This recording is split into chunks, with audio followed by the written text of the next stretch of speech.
Hey guys, this is Max Steinberg. I'm a partner here at SaberSim and a daily fantasy professional. And I'm making a video today that's going to be part of a bigger series on the DraftKings Fantasy Football World Championship. I'm lucky enough to have qualified. Here I am, M Steinberg 09. And I thought it would be cool to make a video that really just goes through my actual process of a given week, starting with the day like today, Monday, where I'm just reviewing the games from yesterday, looking at what direction I might go with adjustments and players I might like, players that might have low ownership, players that might help me win $2 million, and then all the way up to making some projection adjustments, doing some research, and then finally actually picking the lineup that I'm going to use for this tournament on Sunday morning. So I'm very excited, and I just thought I wanted to let you in on my process. So I think the first thing that I look at, and I usually look at this basically after the games end on Sunday, is just look at the opening lines for the football games this Sunday. And, you know, a lot of people look at this. I think almost every daily fantasy player is sort of using what you see at a sports book as a way to supplement their projections or, you know, make better daily fantasy picks.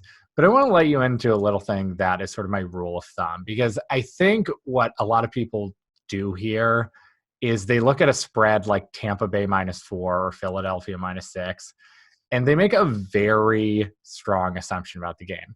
Philadelphia is -6. They're going to win the game. They're going to have a lead. They're going to run the ball a lot. And from a long view basis, I think that makes sense. We can assume that Philadelphia is going to win this game a good amount of time, and they're going to be leading a good amount of time. But on a game-to-game basis, the only games that I'm really confident in that are going to go as quote-unquote expected are games where the point spread is 7 points or more. And in those games, I can be pretty confident that, A, the team that's favored is going to win enough where I want to take this into consideration on a game-to-game basis. And they're going to be leading, and I can assume things about game script that make more sense. So the ones that I think people go a little wrong on are these ones that are less than 7 points. They see Philadelphia, as I said, and they think they're just going to run the ball a lot. Oakland, same thing. They think this game script is Oakland is going to lead.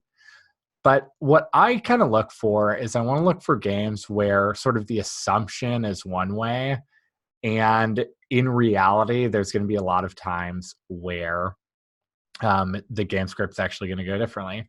And one that's standing out to me right away is Jacksonville, Oakland. Because Oakland's favored by 6, I think a lot of people are going to say, okay, I'm going to assume that Jacksonville is not going to play with the lead.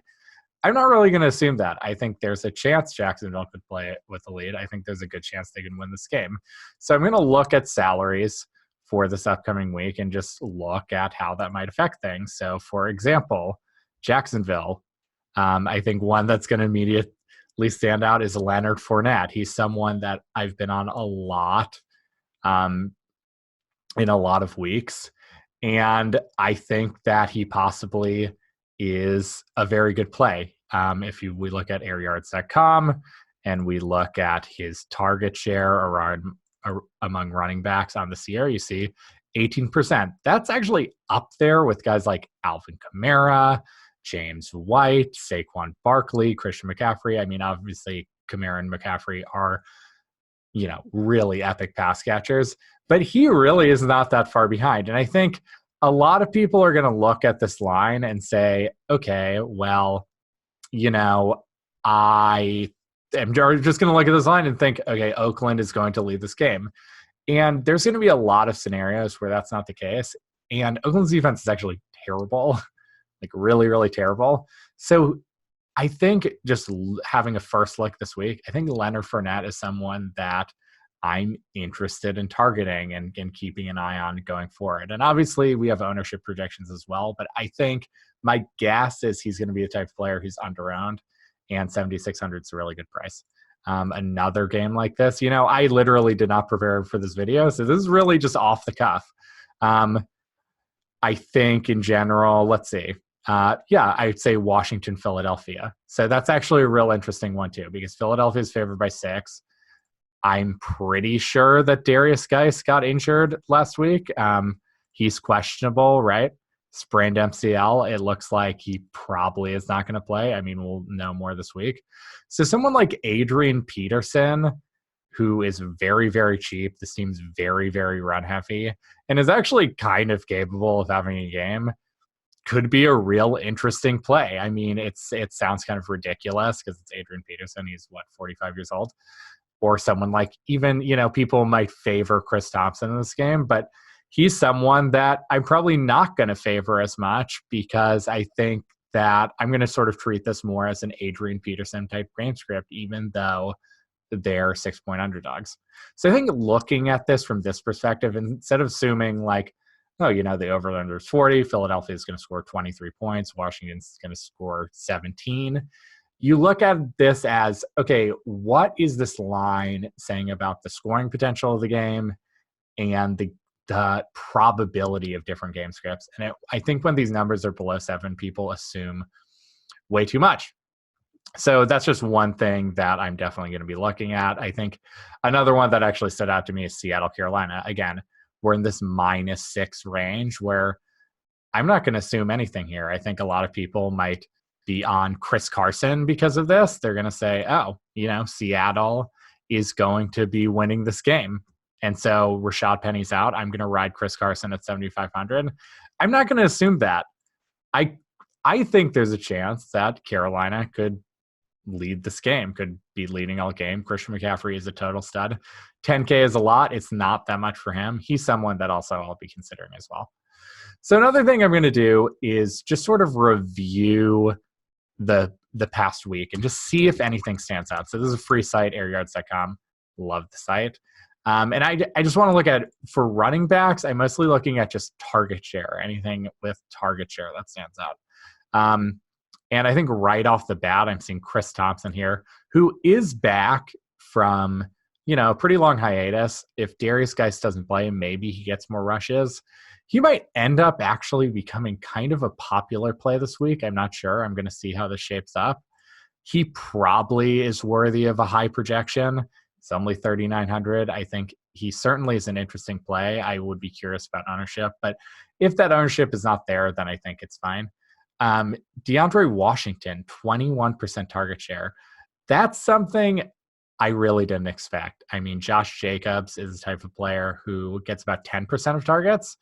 And that's a real standout number that says to me that he's a better pass catcher than we expected. My guess is Jacobs plays this week and DeAndre Washington is out of play. But if that's really the case, my guess is Washington is going to become in must-play territory if Jacobs, for some reason, does not play. I hope he doesn't, because I personally don't love when I have must-play running backs. I like weeks like last week when there's a lot of really tough choices. Aaron Jones, 25% target share. It's definitely in his range of outcomes. Let's see who they're playing. They're playing Chicago. I think he's an interesting play. I probably is not going to chase there because it seems like, they kind of just trade off between Jamal Williams and Aaron Jones. Let's see if there's anything else here. Melvin Gordon. I think this is really interesting. Obviously he shares time with Austin Eckler. Well, let's see if he's on the main slate first, because I don't want to go into this unless he is. And he is. And, he usually shares time with Austin Eckler, right?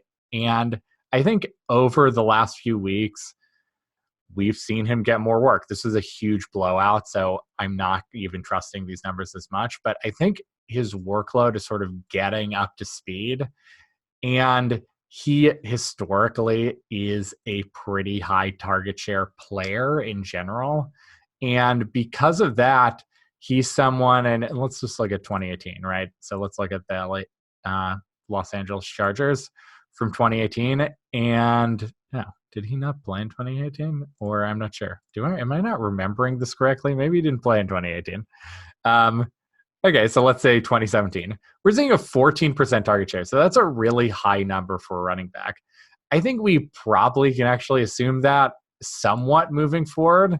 And whenever running backs have that high a target share, I think that's someone that I definitely am going to be targeting week after week. We know in general that Melvin Gordon can have a big game. So he's someone that, stands out for me from looking at those running back stats in general. I think for wide receivers, I'm usually just looking at the stat called WOPR, which I think is a great stat. It combines what are called air yards, which has to do with average up the target, and target share to create sort of a composite stat that has a lot of predictive power for wide receivers. So seeing something that stands out, Deontay Johnson. So I think it's been James Washington, what the kids call season for the last little while. But Deontay Johnson has had a string of big games, but it looks like actually the Steelers are not on the slate. So this is sort of pointless talking about. But I'm sort of looking at these standout numbers and thinking, okay, is there something to derive from this?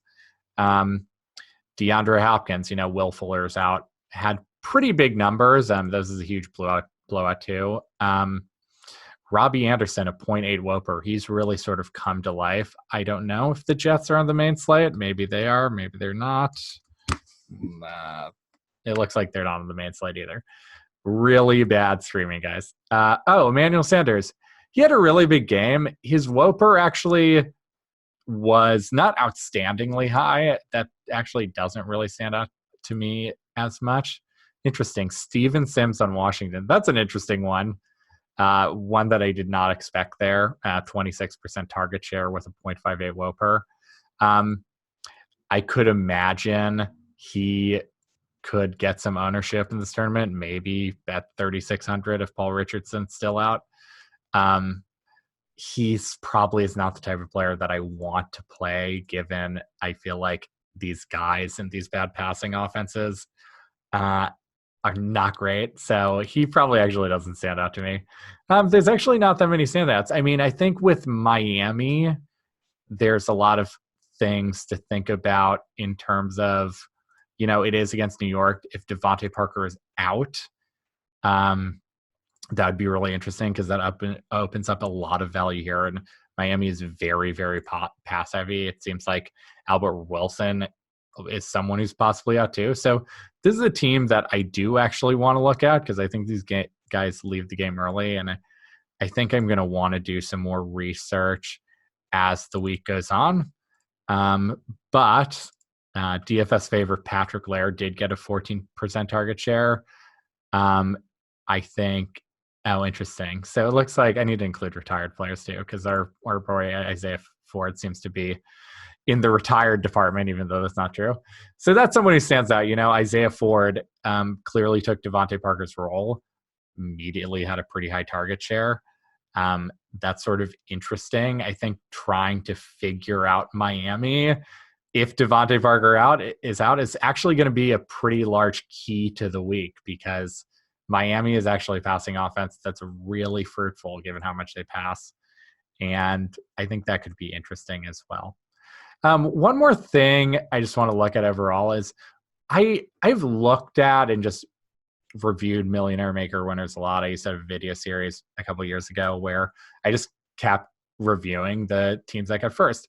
And one thing I noticed, and I think is a really important thing in these types of tournaments, is looking at quarterback and sort of looking for guys who are studs like Drew Brees, Patrick Mahomes, Russell Wilson types, and looking at them in sort of matchups that don't stand out, that maybe their prices are a little depressed because of that, and maybe because of supposed game script stuff, people are off them a little more. And just look at those players. Last week, I did this with Drew Brees. He actually only came in at 4% ownership. He's only 5,900. I wonder if someone was screaming this from the rooftops. You think Drew Brees is 5,900 at home and he was 4% owned? That's crazy. I'd play him every time. And the thing is, these guys get overlooked a lot because he's against San Francisco and people think, oh, that's too tough of a matchup. I don't like it. But these stud QBs I find perform really well no matter what the matchup. And you'll notice if you review Millionaire Maker winners, a lot of times these stud QBs are the guys who win. You don't really win these tournaments with guys like Kyle Allen or Eli Manning or Derek Carr or things like that, or Drew Lock. Like, I just don't see that happening very much. I think these stud guys really perform quite well. So looking through this, obviously a lot of these sets are priced up pretty high. One that I'm seeing is not as much, and the over-under is a little low. Aaron Rodgers is one that stands out. Dak Prescott has not been performing that well lately. I think he stands out to me a little bit as well. Kirk Cousins is an interesting one as well. 6K obviously is a great quarterback. Adam Thielen probably will be back this week. He could be an interesting stack. But I'm sort of looking for these guys who, have this basically depressed salary number because there are some not ideal factors in their favor. But I think these guys' upside in general are just a lot bigger than others. Like Kyler Murray, that's an interesting one, only 5,600.